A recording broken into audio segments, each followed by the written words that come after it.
Throughout the country, people are planting seeds of innovation, harvesting a bounty of ideas to help care for the only home we have, planet Earth. In the second season of My World 2, discover with our team ideas in sustainability, both new and old. From high-tech eco-innovations to homegrown local solutions. We'll learn about sustainable trends in transportation, housing, energy, food production, climate change, carbon reduction, resource management, and so much more. Join our field reporters as they explore eco-friendly ideas and lifestyles that help to make our world a little bit better. Welcome to My World 2, short stories of sustainable living and earthly innovations. In Kansas City, Missouri, there is an organization that is helping to keep tons of trash out of the landfill by recycling thousands of items into new arts and crafts. Whitney Manney visits this creative reuse center to learn more. Hi, Brenda. Hi, Whitney. How are you? So good to see you. Good to see you, too. So I'm excited to get an exclusive tour of Scraps today. Well, I'm excited to have you here and to get to show you around. So Brenda, a few things stand out to me as we're walking through the store. First of all, the size of this place is so big. And of course, the variety of things that are here. So what do you take at ScrapsKC? Well, we have 4 different categories that we take in. We take arts and crafts, we take school and office, textiles, and then we have a category called miscellaneous. Okay. And that could range from byproducts and offcuts from manufacturers here in town, or trophies, or plastic Easter eggs, or any type of miscellaneous thing that could be created into something new. Right. And I mean, even looking at these bins right here, I'm looking at the tennis balls and like the CDs. Like, I can't tell you, I still have a lot of my scratch CDs at home because I'm just like, I don't want to throw them away. But what a great thought to, bring them to a place like Scraps where somebody might have a vision for them. It's just fun to see the different types of things that people make.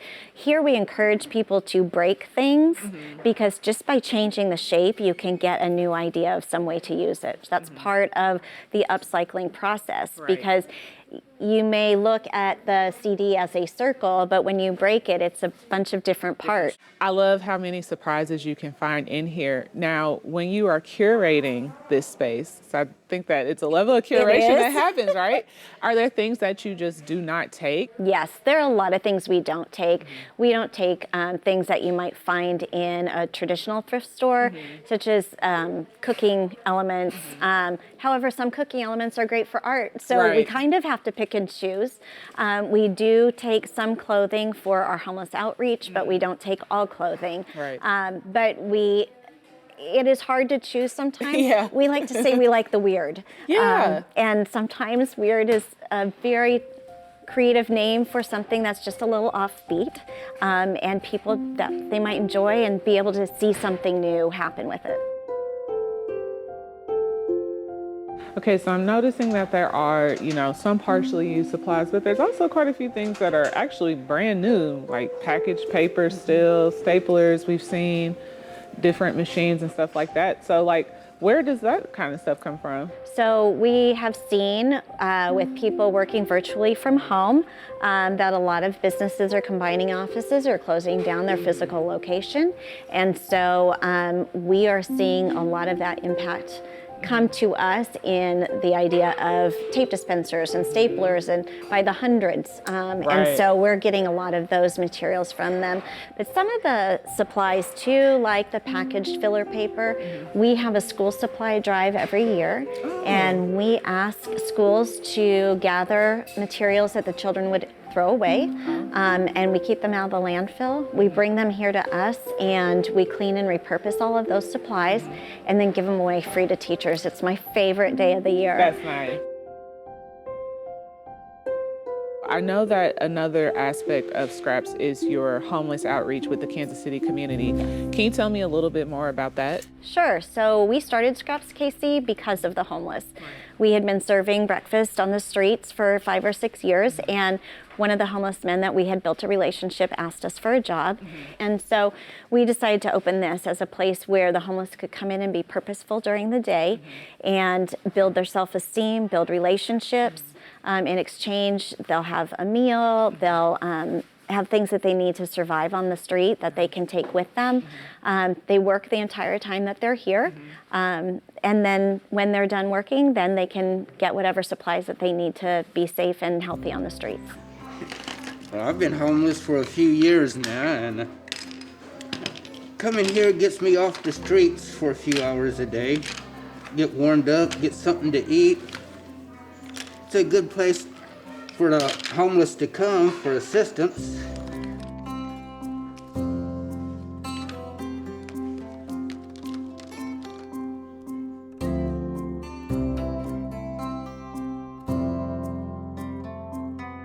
So I do want to ask, is there any like supply that is popular, like donation-wise, that people donate a lot of? We get a lot of textiles. Okay. A lot, just here, right up your alley. One day somebody brought us 946 pounds of textiles. And we keep record of how much by pounds, because when we write our grants, they want to know how much is being diverted from the landfills. And then we also keep track of the zip codes they come from, so they know what landfills are not receiving supplies. This is our plastics area, where we have a small batch recycling program. We have some small machines here that will help us take materials that people either donate to us, or we have a partnership with a local dairy. They bring us their plastic lids, and we're able to turn them into something different. That's really awesome. So can you tell me, like, what is the process to take the lids from here to here? Because that is a big difference. It is a big difference. So we take those lids and we actually have to delabel all the lids first. Then we have a small shredding machine, and we put the lids in the machine and we shred them into these little tiny pieces so they're easier for us to melt. And then we have different types of molds that we use. For instance, we have a letter mold, a number mold, we have a bowl mold, we have a flat sheet mold. Right. We take the shreds and put them in the mold, put them in our compression oven and heat them up till the plastic is melted. And then we use the compression shelf to smooth it out and take out any air bubbles that might be in it. Okay. Once it's done, it makes either these wonderful products or it makes a sheet of plastic. So awesome to be able to create new products like the keychains, like the kits. I mean, you're involving STEM activities, art, even technology in just a different way. So Brenda, this place is so special for our community, but what about other cities? Creative reuse centers are all over the world, which is exciting because there are lots of places taking in new items that then can be remade into something else. So they're keeping their community green while giving creatives the opportunity to do what they do best. Thank you so much for giving me the in-depth scoop on Scraps. Well, thank you for coming. Yes, and you know, I'll be back, I know as you always. will. I know you will. Every week in cities all across the country, farmers bring their fresh produce to market. Field correspondent Ashlee Skinner visits a farmer's market in Lawrence, Kansas to find out why buying local is always in season. Well, we've been coming here since 1983. 1983. Nearly yeah. 40 years. Yeah. Well, it's a wonderful place to meet all kinds of people. There's such a mix here, and I just find it also has this homegrown feeling as well. Hey, Sophie. So how you doing? Yeah, doing really well. How are you? Awesome. I'm doing great. So tell me about yourself and where we are today. Sure. So this is the Lawrence Farmers Market. It has been in operation since 1976, which makes it one of the oldest in the state. We are in downtown Lawrence, Kansas, so it's northeastern Kansas. We are a producer-only market, so that means everything that is at the market is either made or produced within 50 miles of Lawrence. So what makes this market so unique? I think one of the things is the community aspect. We have over 60 vendors, and there are so many people that we see every Saturday. And you just get to know your community, your farmers, your food, the seasons. I've been coming to the market since I was a little kid, and it's been, you know, I've grown up with some of the other market kids, and that's amazing. Yeah.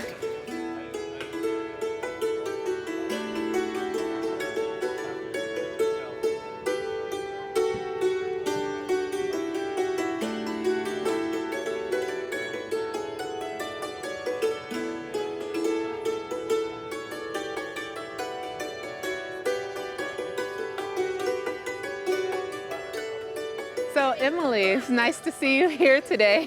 Thanks for having me. I wanted to ask you, how do farmers markets impact sustainability? Yeah, so it's a wonderful tool that farmers can use to bring their products to the community, and it's right here, right in town. People don't have to go outside of town and travel to the farms, and so it saves kind of everybody a lot of time, a lot of money. But one of the best things about farmers markets is everything at our farmers market here is grown within 50 miles of this region. So we are not only saving time and money, but also energy. And, you don't have to get everything shipped in from far away. Everything is coming from right in our county, right here. And that must affect the quality of the food, right? Well, yeah, typically you're going to be getting, a tomato shipped in from California, and they have to pick them when they're not ripe. They're going to pick them when they're green, and then they have to, maybe even put some chemicals in there to make them be fresh and ripe. But right here, you're going to get things that are picked fresh and ripe the night before. Farmers prep, the night before market, and then they come and they set up, and it's everything's at peak ripeness that you're going to get here at the market. So what is your role here at this market? So I am the market manager. I am responsible for sort of all of the vendors report to me. It's a nonprofit, but we also manage like 60 small business owners as well. Wow. I set up and take down the market, and out here in all the seasons.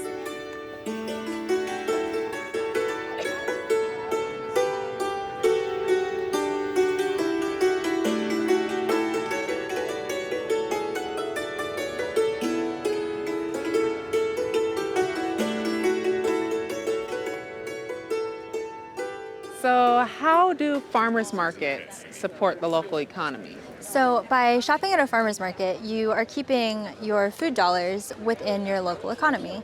That means supporting the farmer that might be your neighbor. Farmers markets also act as sort of an incubator for small businesses.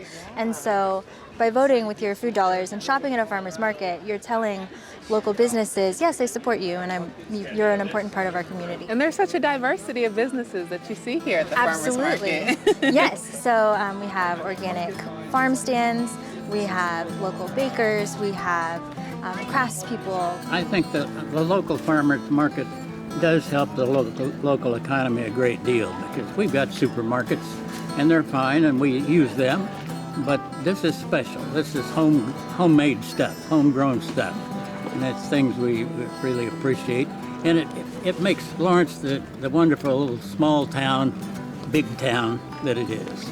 So Emily, how do farmers markets accommodate those who don't have a lot of money to spend on fresh fruits and vegetables? That's a great question. Often people think that organic food, farmers market food is going to be more expensive. And there is a really awesome program called Double Up Food Bucks that is nationwide. And look into, if you have a SNAP or an EBT card, if you're getting food stamp benefits, check and see if there is a local program that can, double up that money and give you extra money to be able to spend on fruits and vegetables at your local farmer's market. Awesome. I know, it's pretty great.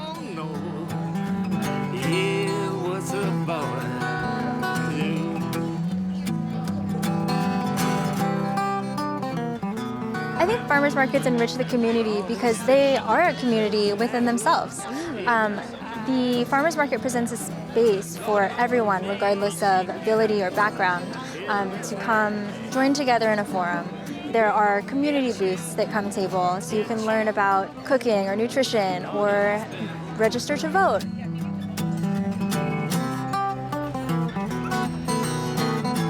She got that magic. Yeah, she uses it well. Yeah, you better watch out. Coming to the farmers market every weekend, making it a part of people's habits, really brings the community together. You see the same people, you get to know your farmers, you get to know the seasonality, you get to know the food, and coming together over food is something we've done for ages and ages, and it's just such an important part of our community. So how do farmers markets support our local environment? So many of these farmers are wonderful stewards of the land. We have a lot of farmers that grow organically or sustainably in some different ways, whether they're, focusing on the soil health, or they're, rotating crops or growing different things over the winter to help build up the environment and just not be, leaching it out, the good stuff that's inside of it. Growing soil is what's going to grow the best type of food then and best quality. So Monique, I'm excited to be here at your booth today. You have such amazing mushrooms. I don't see these in my local supermarket, but here at the farmer's market, it's galore. So what brings you here to this farmer's market? Community connection is very important to us. I think without our community, we all wouldn't thrive as well as that we do. So connecting and networking with others is really important. And I feel like bringing the knowledge of mushrooms and all their health benefits is really important. Awesome. So Ashlee, I wanted to share with you a mushroom that not a lot of people know about. It's called lion's mane or a hericium. It has very strong medicinal properties. There's so many studies going on with mushrooms right now, and there needs to be so much more. This has a very high support for brain function. It's really important, and doctors are looking into how it can help with Alzheimer's. So is it delicious? It is more than delicious, actually. A lot of plant-based communities are using it as a seafood substitute because it tastes so much like crab meat. They're using it for hericium cakes. Wow, that's cool. So I appreciate you sharing with us about farmers markets today. Absolutely. Thanks for coming down. It's such a beautiful morning. And please just let people know to get to know their farmers, get to know their food, and support the local economy. I love that. So let's go get some mushrooms now. Sounds good.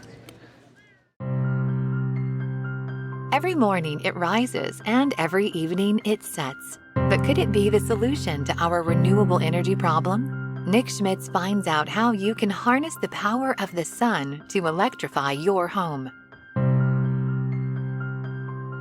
The sun is a primary source of energy for lots of things, right? Plants and animals depend on it. We get vitamin D from it. We owe it to ourselves, I think, to find ways of honoring that source and using it to our best benefit. So Dave, where are we right now? I'm seeing a lot of pallets of solar panels and a lot of equipment. Yeah, so we're in our warehouse in Lawrence, Kansas, and this is where we keep all of our stock solar modules and other electrical equipment that you need for a solar installation. And what all do you need for a solar installation? Well, obviously you need a solar panel that's going to convert the light from the sun into electricity, but you also need what's called an inverter to convert that electricity from the solar panel into usable electricity that your house uses. Solar panels produce what's called direct current electricity, DC electricity, and that's not the type of electricity that your house uses.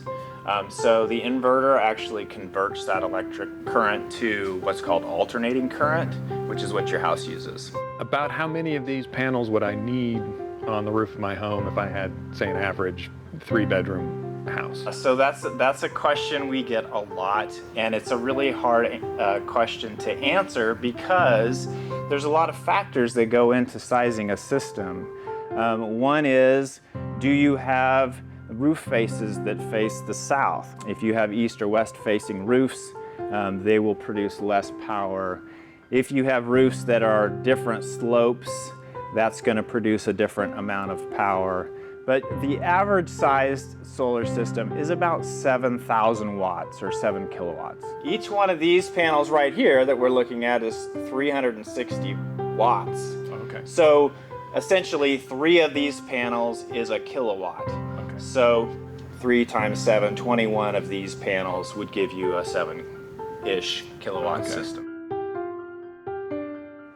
So, Chris, this is a beautiful home, and I am seeing a lot of solar panels on the roof. Can you just talk to me a little bit about the system that you have installed here? Yeah, the 4 panels that are sitting on the bottom were just installed here almost a year ago in March. The other ones are over almost 5 years old. We moved in 2016, brand new house. This place was brand new. We put the solar in. And what was it about solar that you were attracted to? Why do you have this system? Oh, just to save energy. Energy costs here of electricity are super expensive compared to where we lived before.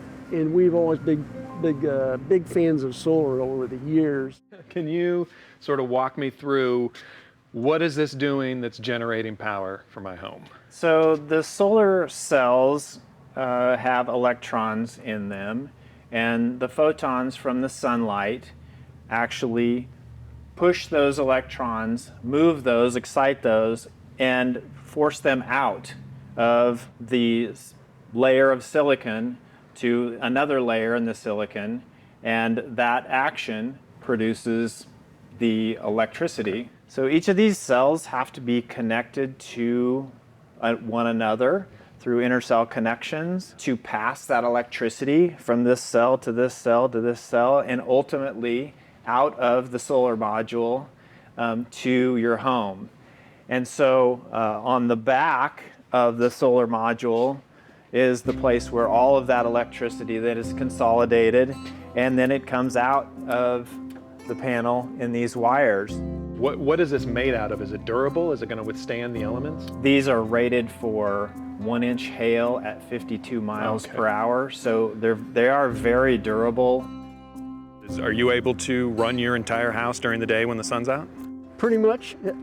Summer times is a lot of energy consumption here in Missouri because of the extreme heat and humidity here. So you're able to cool your house all summer long with the panels you have on your roof, and you're not taking anything from the grid. There's no utility Hardly cut. at all, unless it depends on the overcast of the day. If it's cloudy days, been a lot of thunderstorms, that hinders the amount of solar exposure. But you do get solar exposure during cloudy days. A lot of people don't know that, but it's not 100%. So what you're saying is that even on a cloudy day, you're still getting some energy production, because a lot of the arguments against solar is that what happens when the sun goes behind a cloud, nobody has any energy, but you're saying that you're still getting some energy production out of these even on a cloudy day? That's true, and it depends on the cloud, how thick the cloud layer is. You do get some solar energy during the cloudy days. Dave, if we're talking just cost and dollars spent, at what point do you hit that equilibrium where the cost to install this system equals out with the amount of money you're saving on your utilities? It depends on the quality of the panel and the price of the installation, obviously. Our systems typically pay back in about 13 or 14 years. If these are producing a lot of energy, say, and family's not home, we don't have lights on, we're not using it, is there a way to store this energy so that we can use it later? So there's two ways to sort of store energy. One is if you have a battery backup system installed at your home, you can absolutely store power in that battery system. The other way to store your solar power is through something called net metering. And maybe you've heard about this. This is something that utilities offer as a way of giving you credit for solar power that you push back to the grid. So if your solar system is producing more power than your home is using at any given point in time, that electricity needs to go somewhere. So it actually flows back to the power grid, and your neighbor may get the benefit of some of the power that you're producing from your solar system. This last summer, our average energy cost was decreased for electricity by about 85–87%. Oh wow. So you have the double bonus of you're not taking energy from the grid, so therefore not being charged for it, but then you're also giving some back, so getting a credit with your utility. There's quite a few times we get our monthly bill, but the only thing we're paying for is the fees and taxes. So Dave, what's the environmental impact? If a family has one of these on their home, what are they doing for the environment? So when you have solar energy, for every kilowatt hour you produce from your solar, that's energy you're not having to get from a power plant that's burning coal to generate that electricity. As more people know about it, as more people have neighbors that have installed a system and are realizing the benefits of it and can give real stories of, I have actually saved money and I'm doing a good thing for the planet, there's going to be somewhat of a snowball effect there.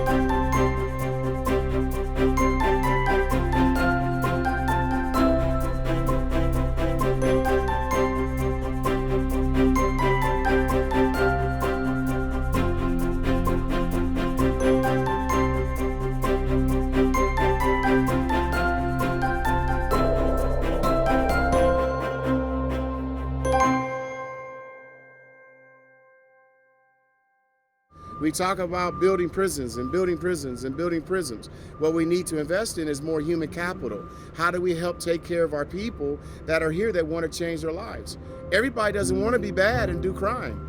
I know no kid that grows up and says, I want to be a criminal. What is it that these wind farms are doing to sort of help in the process of us getting off of fossil fuels? So the beautiful thing about wind is that the fuel is free and they use no water and they create no pollution.